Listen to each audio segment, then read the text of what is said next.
नमस्ते दोस्तों। आज का वीडियो एक इमोशनल जर्नी है।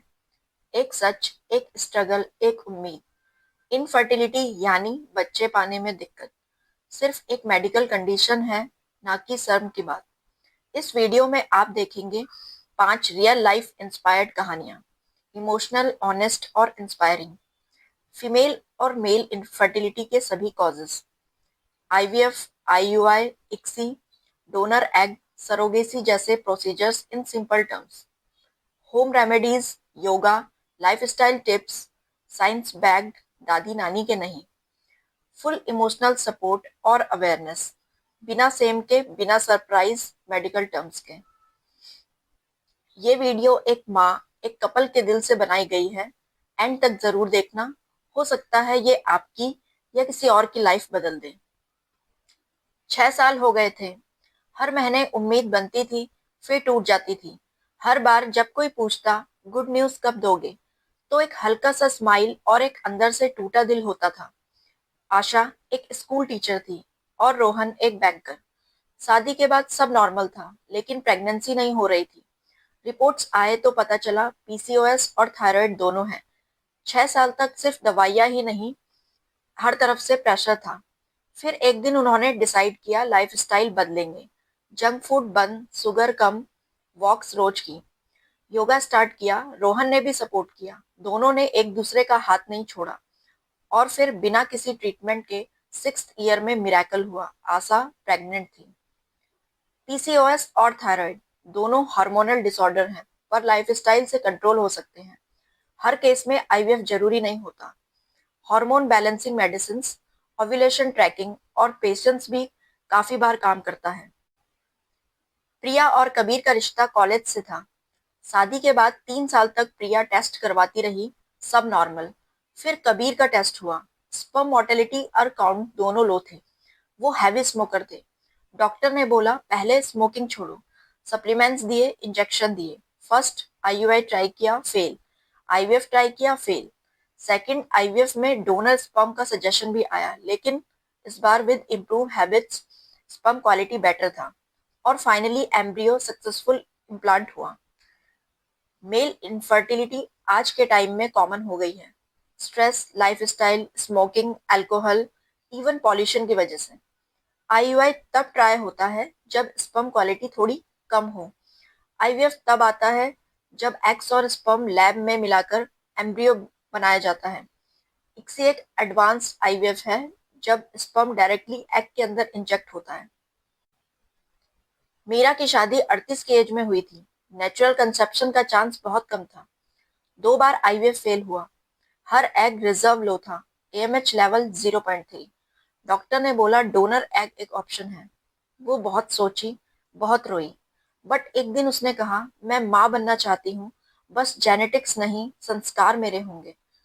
डोनर एग से फर्टिलाइजेशन हुआ, एम्ब्रियो बना, इम्प्लांट सक्सेसफुल हुआ।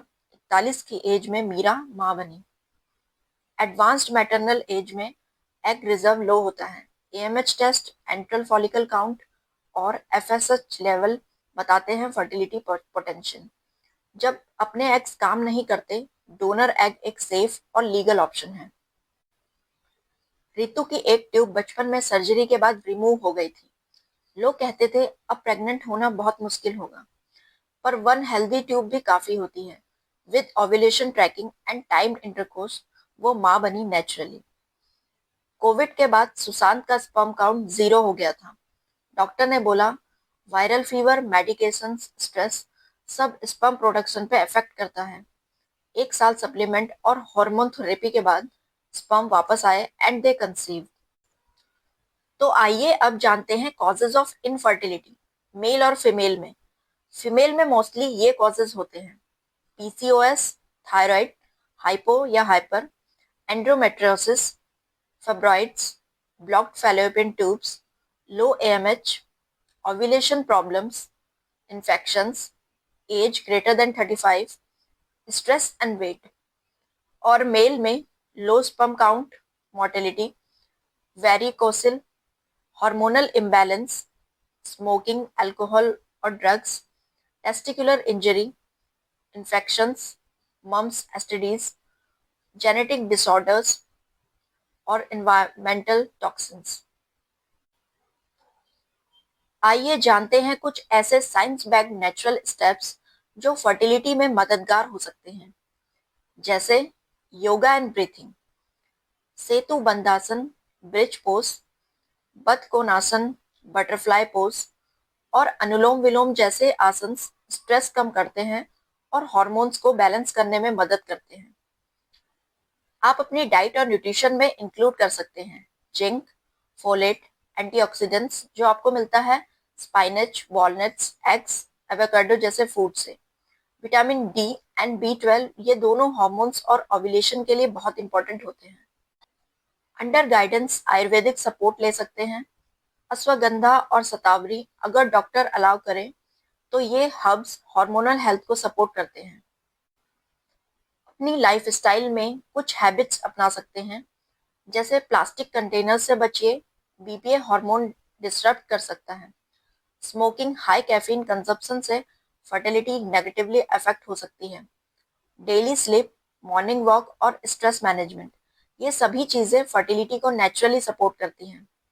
ये सब चेंजेस स्लो होते हैं लेकिन पावरफुल होते हैं। बॉडी को प्रिपेयर करते हैं एक हेल्दी प्रेगनेंसी के लिए। जब पीरियड्स इरेगुलर होते हैं या ओव्यूलेशन नहीं हो रहा तो डॉक्टर्स हार्मोन बेस्ड टैबलेट्स जैसे क्लोमिफीन या लेट्रोजोल प्रिस्क्राइब करते हैं। ये ओवरीज को एग बनाने के लिए स्टिमुलेट करते हैं।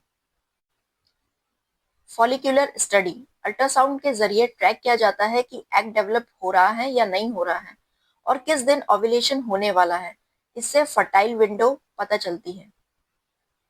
IUI, इंट्रायूट्रीन इंसेमिनेशन, ये एक पेनलेस प्रोसीजर है जिसमें पार्टनर के वॉस्ट स्पर्म को डायरेक्टली यूट्रस में इंजेक्ट किया जाता है ओव्यूलेशन के टाइम पर। IUI मोस्टली माइल्ड केसेस में ट्राई किया जाता है। IVF, in vitro fertilisation, IVF में एग और स्पर्म को लैब में मिलाया जाता है। फर्टिलाइज्ड एम्ब्रियो 3 या 5 दिन बाद यूट्रस में प्लेस किया जाता है। ये उन कपल्स के लिए होता है जहां नेचुरल कंसेप्शन पॉसिबल नहीं हो पा रहा। ICSI, इंट्रासाइटोप्लाज्मिक स्पर्म इंजेक्शन, जब स्पर्म काउंट या मोटिलिटी में इश्यू हो तब एक सिंगल स्पर्म को डायरेक्टली एग के अंदर इंजेक्ट किया जाता है। ये IVF का एडवांस वर्जन होता है। ब्लास्टोसिस्ट ट्रांसफर, जब एम्ब्रियो 5 दिन तक लैब में ग्रो करते हैं तब उनका इम्प्लांटेशन यूट्रस में और सक्सेसफुल होता है। डॉक्टर्स कभी कभी डे 5 एम्ब्रियो ट्रांसफर प्रेफर करते हैं for better results. Donor egg, sperm, embryo, जब अपना एग या स्पर्म पुअर क्वालिटी का हो या एब्सेंट हो तब डोनर का यूज किया जा सकता है। ये टफ डिसीजन होता है लेकिन पेरेंटहुड का एक रियलिस्टिक और ब्यूटीफुल ऑप्शन भी है। लेप्रोस्कोपी, हिस्टेरोस्कोपी, अगर सस्पेक्टेड फिब्रॉइड्स, पॉलिप्स या ट्यूब्स ब्लॉक हैं तो डॉक्टर ये माइनर सर्जिकल प्रोसीजर्स करते हैं टू डायग्नोस और ट्रीट इश्यूज। लेप्रोस्कोपी एब्डोमेन के थ्रू और हिस्टेरोस्कोपी यूट्रस के अंदर से की जाती है। सरोगेसी, जब यूट्रस प्रेगनेंसी को कैरी करने में अनेबल हो, हेल्थ रिस्क या एब्सेंस ऑफ यूट्रस के केसेस में, तब एक सरोगेट मदर प्रेगनेंसी कैरी करती है। Freezing, cryopreservation, fertility preservation के लिए एग्स, स्पर्म या एम्ब्रियोस फ्रीज किए जा सकते हैं। Useful for women delaying pregnancy, cancer treatment के पेशेंट्स या रिपीटेड IVF साइकिल्स के लिए। ERA test, endometrial receptivity analysis, जब एम्ब्रियो बार बार फेल हो जाता है इम्प्लांट होने में तो यूट्रस की टाइमिंग चेक की जाती है। ये टेस्ट बताता है कि यूट्रस किस दिन एम्ब्रियो एक्सेप्ट करने के लिए मोस्ट रेडी होता है। PGT, pre implantation genetic testing, ये टेस्ट एम्ब्रियो ट्रांसफर से पहले किया जाता है to check for genetic problems. Specially helpful होता है रिकरेंट मिसकैरेजेस या ओल्ड एज कपल्स के केसेस में। हर प्रोसीजर एक नई उम्मीद का दरवाजा खोलता है। जो भी रास्ता हो, आप अकेली नहीं हो और हर कदम आपके सपने के और करीब ले जाता है। अगर आप भी इस वक्त इस पेन से गुजर रहे हो तो मैं कहना चाहती हूँ, आप अकेले नहीं हो। हर दूसरे कपल में से एक इस जर्नी का हिस्सा है। हर गिरी हुई उम्मीद के बाद एक नई रोशनी होती है, चाहे नेचुरल हो या साइंस की मदद से। मदरहुड और फादरहुड दोनों सैक्रेड होते हैं। अपने रिश्ते, अपने होप और अपने आप पे भरोसा रखो। ये वीडियो सिर्फ मेडिकल गाइड नहीं, एक इमोशनल सपोर्ट है, एक दोस्त, एक बहन, एक माँ की तरफ से। Parenthood has many paths. Infertility is just one of them, filled with courage, love and unshakable hope. अगर वीडियो अच्छी लगी हो तो please like, share and subscribe जरूर करें। इस वीडियो में दी गई जानकारी सिर्फ जनरल इंफॉर्मेशन के लिए है। किसी भी मेडिकल एडवाइस के लिए हमेशा डॉक्टर से सलाह लें।